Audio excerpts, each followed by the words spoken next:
January is wrapping up and it's time to reflect. Did we truly elevate our lives this month? Or were we just busy checking the boxes off our never-ending to-do list? Let's take a step back and evaluate. Were our goals intentional? Were we productive or just overwhelmed by activity? And most importantly, did our actions align with the lives we're striving to create? Welcome to Investor Evolution Elevate, the podcast designed to help busy professional women like you rise higher in every area of life. Whether you're looking to create financial freedom, reclaim your time, or find harmony while you're thriving in your career, this show is for you. Join me each week as we uncover strategies to grow your wealth, nurture your personal development, and elevate your life to new heights so you can live with purpose, joy, and confidence. Hey everyone, welcome to the Investor Evolution podcast. This episode will be airing on January 27th, so the last Monday of the month. And I want to use this kind of as an extension to our goal setting podcast a couple of weeks ago at the end of December, where we started setting our intentions for the year.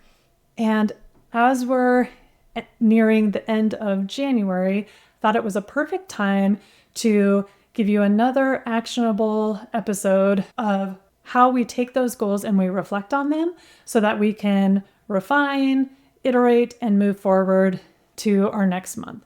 So the purpose of this episode is discussing the importance of pausing to reflect regularly, using this reflection to ensure progress toward meaningful goals and not just staying busy, and then setting the stage for a more intentional February. So we're going to talk about a couple of different things in this episode. We're going to distinguish between what it means to be busy versus being productive.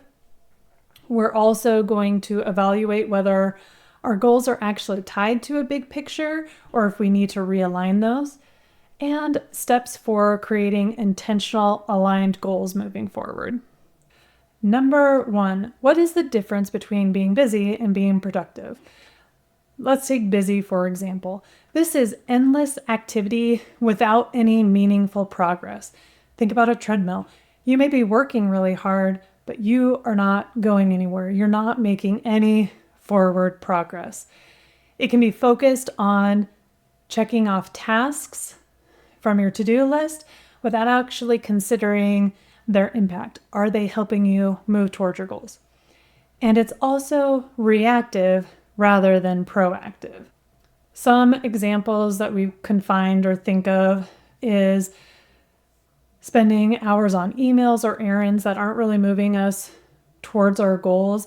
And when we think about that being reactive versus proactive, allowing the fires to move us through our day. That email came in, I need to address that right now. That text comes in, oh, let me take care of that, versus saying, this is the time I'm focusing on my emails.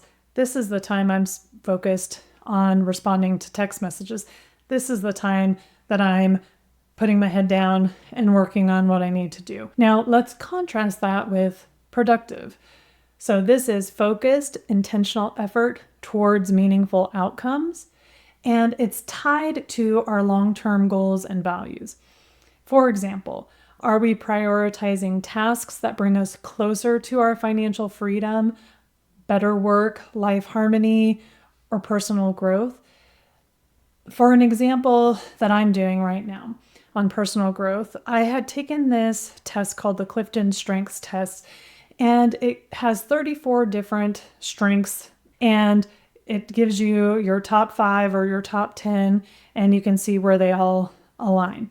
What I'm doing right now is intentionally researching my top 5 strengths so I know how they show up for me, how I use them, how can I use them more strategically in my relationships, in my business, at work, all of those things. So I'm focusing on personal growth, but it isn't just to do it. There's an intention behind it. Here's a couple of reflection questions I want you to ask when you're looking back over the month of January. Did I spend my time on what matters most? or just on what felt most. Which activities this month brought me closer to my goals, and which ones were just noise? Okay, number 2. Did you set goals or did you just create a to-do list? I have been guilty of this a lot, creating that to-do list. So, did we create goals? These are focused on outcomes and transformation. They're tied to the vision for our life, our career, our finances, our relationships. For an example, I want to create $500 in passive income this month, or I want to have more meaningful family time this week. That's tied to your goals and your vision for what you want to create. A to-do list may look like it's focused on tasks rather than results, and it can often feel overwhelming and feel like you're scattered. So examples, I just need to clean my house. I just need to do the emails, schedule appointments. And those things do need to get done. Don't get me wrong on that. They may need to be done, but are they your focus? Reflection questions for this month. Were my goals this month outcome focused or task focused? Did I break my goals into actionable steps? What felt aligned with my bigger vision and what didn't? Number 3, evaluating progress versus perfection. Why progress matters. Small wins build momentum and build our confidence. Perfectionism leads to inaction, right? Because we hold off, we wait until we feel like we can do it right or do it perfect before we get started, so we don't do it at all. And it may also lead to a lot of unnecessary stress, worrying about doing it and getting perfect. Whereas if you just know it's not going to be perfect and you're going to start learning how to do it better each time. Some examples. I didn't achieve everything, but I took the first step, and that's progress. So one way that you can look at this is, even though you didn't achieve everything in your goals, did you take the first steps and you started making progress? Is that where you're at? Or were you just in that swirl of, I don't know what to do, so I'm not doing anything? And if I'm going to be honest with you, that's how I felt the very first week of this month. The first couple weeks, actually. I felt like I was just not sure where I was going, not sure what I was doing. And I felt like I don't know what to do, so I'm not doing anything, to be honest. Here are some reflection questions for this topic. What progress did I make this month, even if it wasn't perfect? Did I let perfectionism hold me back from starting or finishing something? All right, number 4, aligning your vision for elevation. Okay, big picture thinking. One thing we need to do regularly is revisit our why for our personal and our professional growth. Why are we doing this? Why is this important to us? I think that helps keep us grounded and rooted in the importance of what we're doing so that we can grow. Does what you're doing now align with where you're going? For this section, I'm going to give you a little more of an activity to do. I want you to write down one thing you accomplished this month that aligns with your vision for your goals. So my goal, my intention for this year is to elevate. And for me, I would write down one thing I accomplished this month that aligns with my vision for elevation. One of the things I can tell you I did this month, and I've already started, is elevating my wardrobe.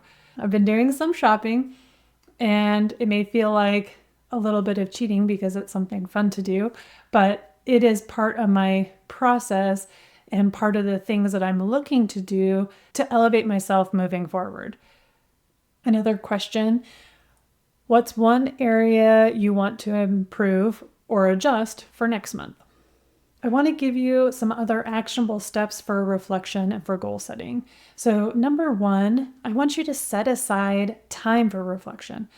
Now, as this month ends, maybe you're taking 30 minutes sometime this week to review your goals, your activities, and the progress that you made this month. And you can use some prompts such as what worked well, what didn't work and why, what adjustments can I make moving forward. These prompts will help you evaluate what happened in January and give you ideas of how you need to adjust things moving forward. One piece of advice that I was given that I'm going to implement into my daily routine, and to be honest, I'm just now starting this. I'm going to do this on a daily and a weekly and a monthly basis, and then probably a quarterly basis. Set my intention in the morning. Here are the goals I have for the day, and reflect on them in the evening. So I'm setting the intention in the morning and then reflecting in the evening. And then I will do that for the week. What are my intentions for the week? What are the things I need to accomplish this week? And reflections at the end of the week. And then setting the intention for the next week. Why I think this will be helpful for me is there will be a framework, and I feel like it will also give me a better way to look back. I'm very much guilty of not writing things down, not really recording things, and then kind of guessing. How did it go? I don't really know because I didn't record it. So this is going to give me a much better structure for how did the week go. Now I can look back at what happened each week and assess how did the month go. Was it productive? What do I need to change? So that's how I'm looking at it. Number 2, refocus for February. Set 2 or 3 intentional goals that align with your long-term vision and break those goals down to small, actionable steps. Let's say your goal is, I want to start investing. Okay, what does that mean? What are you investing in? Are you investing in real estate, the stock market, gold and silver, Bitcoin? Set an intention that's clear and aligned with your goals, and then action steps that go along with it. Here's an example. Maybe you want to start investing in real estate, but you don't know anything about real estate. So maybe your goal is to learn about real estate investing, and I'm going to attend weekly webinars regarding different types of real estate investing. Maybe I'm going to connect with someone who has experience in real estate investing to learn from them, to hear their story and gain insight moving forward. That would be setting some intentional, actionable steps. Number 3, we are going to celebrate our wins. When we take the time to acknowledge our big and our small wins and those accomplishments that we've made over the month, and we can celebrate that, bring some excitement in, start feeling that energy, it's going to start building that momentum. Look at what I accomplished in this short amount of time. What can I do moving forward? Ask yourself, what am I proud of this month? And how can I carry that energy forward? All right, friends, we have made it to the end of this episode. Let's talk about our key takeaways. Productivity is progress, not just busyness. Our goals should be aligned with our bigger vision and not just tasks to complete. Reflection can be an incredibly powerful tool for growth and recalibration. I love this word iterate, where you try something and you're like, okay, I see what worked well, what didn't. Let me try the next version. And that recalibration can be very helpful to increase your momentum moving forward. Okay, I want to leave you with one final word of encouragement. Don't let the weight of a busy month keep you from seeing how far you've come. Take this time to reflect, be proud of what you've accomplished, adjust if you need to, and keep moving forward. Elevation is a journey, and every small step matters. Thank you all for tuning in today. I want to hear from you. What went well in January? What were the things that you accomplished? And how are you changing things up? How are you restructuring for February? Or how are you keeping that momentum moving forward? I would love to hear from you in the comments. You can reach out to me on social media. And as always, please like and subscribe. And if you enjoyed this episode, please share it with someone you care about. All right, until next time, have a good one.